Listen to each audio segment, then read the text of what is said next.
Hello everyone, स्वागत है आपका आपके यूट्यूब चैनल पे। इस चैनल पे हम 9th और 10th क्लास के एनसीईआरटी के सॉल्यूशन करते हैं। धीरे धीरे करके और भी सब्जेक्ट के आपको सॉल्यूशन मिलते रहेंगे। फिलहाल अभी हम मैथ्स के सॉल्यूशन करते हैं। आज का जो हमारा सॉल्यूशन होने वाला है वो एक्सरसाइज 5.2 का क्वेश्चन नंबर 17 होने वाला है। ठीक है, क्योंकि बेटा ये बहुत बच्चों को ये दिक्कत होती है कि इस क्वेश्चन को सॉल्व करते वक्त बहुत बच्चे प्रॉब्लम फेस करते हैं। ऐसा क्यों होता है? क्योंकि यहाँ पे ना एक टर्म यूज किया गया, लास्ट टर्म। मतलब आपसे जो एपी निकालने के लिए बोला जा रहा है, वो लास्ट टर्म से बोला जा रहा है, 20th टर्म। अगर फर्स्ट टर्म से बोले तो बेटा सारे बच्चे निकाल देंगे, A20 करके A+19D लिख के वैल्यू निकाल देंगे। लेकिन यहाँ पे ट्विस्ट क्या आ जाता है कि वो लास्ट टर्म से पूछते हैं कि पीछे की तरफ से निकाल के बताओ।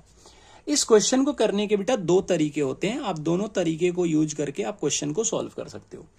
दो तरीके क्या क्या होते हैं? पहला तरीका ये होता है, वो थोड़ा सा कॉम्प्लिकेटेड है, वो आज की वीडियो में कवर नहीं कर रहा हूं। मैं आपको आसान सा तरीका बताता हूं जिससे आप पेपर में कर सकते हो बेटा।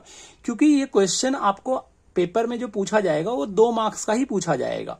ठीक है, और 2 मार्क्स के क्वेश्चन में कॉम्प्लिकेटेड करने का कोई क्वेश्चन बनता ही नहीं है। इतना सवाल आप मतलब इतने तरीके से आपको करने की कोई जरूरत नहीं है। हाँ, आप अपने समझने के लिए कर सकते हो। वो तरीका मैं किसी और दिन आपको किसी और वीडियो में समझा दूंगा।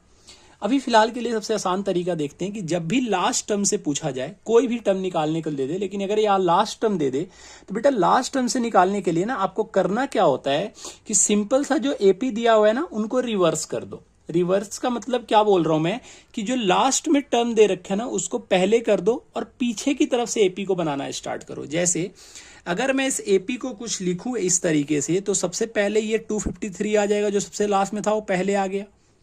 इसके बाद में डॉट डॉट डॉट था, डॉट डॉट डॉट लिख दिया।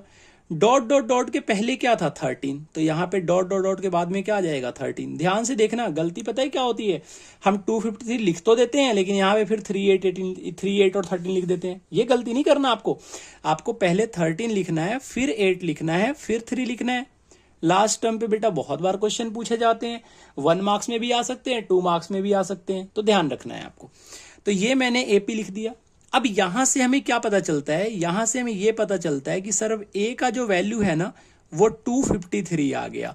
और ये लास्ट टर्म से पूछ रहा था, लास्ट टर्म ही तो अब फर्स्ट टर्म है। मतलब अब हम जो एपी निकाल सकते हैं वो फर्स्ट टर्म से 20 टर्म निकाल सकते हैं और हमारा आंसर आ जाएगा। ऐसा कैसे होगा अभी आपको समझाता हूं। जो लास्ट से पूछ रहा था ना उसी को मैंने फर्स्ट पे ले आया, और फर्स्ट से तो आपको पता ही है A20 निकालने का फॉर्मूला क्या होता है।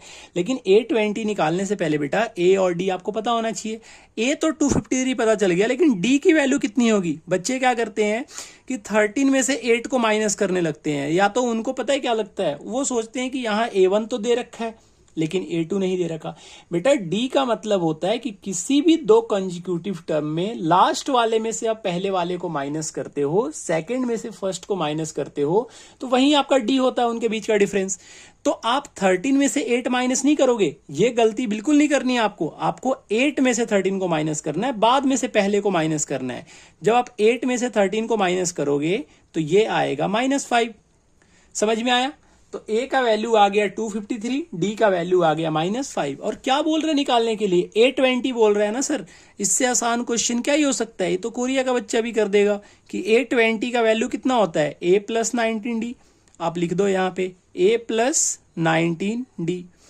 ए की वैल्यू पुट कर बेटा। ए का वैल्यू कितना आया है निकल के? तो ए का वैल्यू हमारा आया है 253, तो 253 लिख दो, +19, और डी की जगह पे कितना आएगा?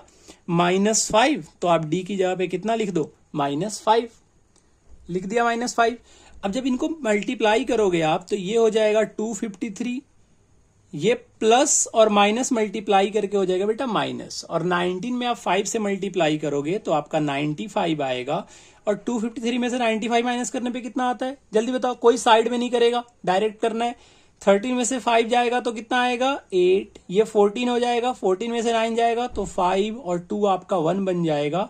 इसका मतलब आप लिख दोगे the last term, the 20th term from the last term of this AP is 158। और यही बेटा आपका आंसर है। उम्मीद करते हैं आपको सॉल्यूशन समझ में आया होगा। बेटा वीडियो को लाइक कर देना अगर सॉल्यूशन आपको समझ में आ रहा है तो, और कमेंट करके जरूर बताना कि कोई दिक्कत तो नहीं है। ठीक है, मिलते हैं आपसे नेक्स्ट वीडियो में। और हाँ, चैनल को सब्सक्राइब कर दिया करो यार, और दोस्तों में शेयर कर दो, ठीक है। मिलते हैं आपसे नेक्स्ट वीडियो में, till then tata bye bye.